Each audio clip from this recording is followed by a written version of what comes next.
My family's immigration story, like that of countless others, began with the threat of Nazism in Europe. My father, a promising young attorney, and my mother, an accomplished beautician, were married in 1938 and had, by all accounts, a bright future ahead of them. However, the events of history were to derail their hopes and plans. The day Hitler entered Prague, on March 15, 1939, my father foresaw the ominous events that followed, and they took the first train to France. My father had studied there and was fluent in the language. However, it soon became obvious that the threat was not limited to Czechoslovakia, and he decided to seek refuge in the New World. France's colony Haiti was the most accessible, available destination. They found life on this island almost unbearable, as they suffered various bouts of malaria. Visas to the United States were limited, but Ecuador provided them with one. It is so that in 1940 they reached a country where 4 years later I was to be born, and that ultimately became my mother's home for the rest of her life. This was a completely underdeveloped country. The 3,000 to 4,000 Jews who found refuge in this country were fortunate because its people were not only welcoming but also very kind. As one of the recent immigrants stated, I would rather live among people who have lice than people who have become beasts. These Jews soon established community organizations that handled their cultural and religious affairs. They formed the Hevra Kadisha that bought a cemetery, a women's league, a youth club, a Zionist organization, a Bedin to adjudicate disputes within the community, and even a Maccabi athletic group. They also created a bank, opened a kosher restaurant, all under the umbrella entity designated as Beneficencia Israelita de Quito. In its social hall, cultural events were held almost 100 nights per year. These Jews, thankful for their miraculous escape from Europe, were committed to maintaining their Jewish traditions and to defy Hitler's goals. So this was the world in which I was born, but it was not to be for long.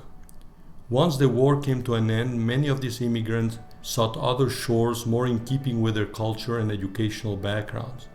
In this vein, my father orchestrated our return to Czechoslovakia in 1947. However, the winds of change were moving that country into the Soviet bloc, and thus our attempt to return proved to be short-lived. In 1948 we moved to Israel, just a few months after the new nation was created, and as the War of Independence still raged on. After 2 challenging years in this pioneering venture, my parents opted to return to Ecuador, where we arrived at the end of 1950. Thus, before I turned 7, I had lived in 3 different continents. We were truly the prototypes of the wandering Jews. What followed were 11 years of geographic stability that comprised my personal experience in Ecuador, the years of my youth. These were years filled with joy and sweet memories.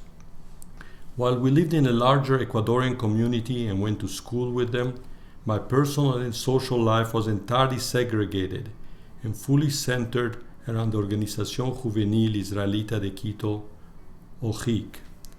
The Jewish community brought madrichim from Israel every 2 years to teach us and inculcate in us both Jewish and Zionist values ideologically around the movement HaShomer HaTzair.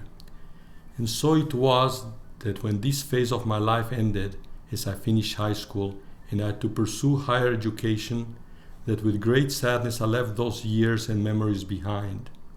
The sharp pain I experienced when the airport loudspeaker said, "Your attention please, Air France announces the departure of its flight to Bogota, Port-au-Prince and Paris," remains among the most painful moments of my life. I knew that this was a one-way trip. 11 years would elapse before I returned.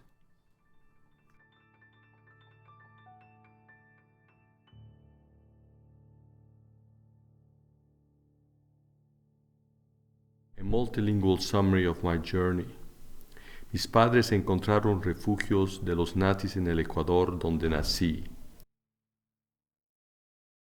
A háború után visszamentünk Szlovákiába, ahol akartak kezdeni egy új életet.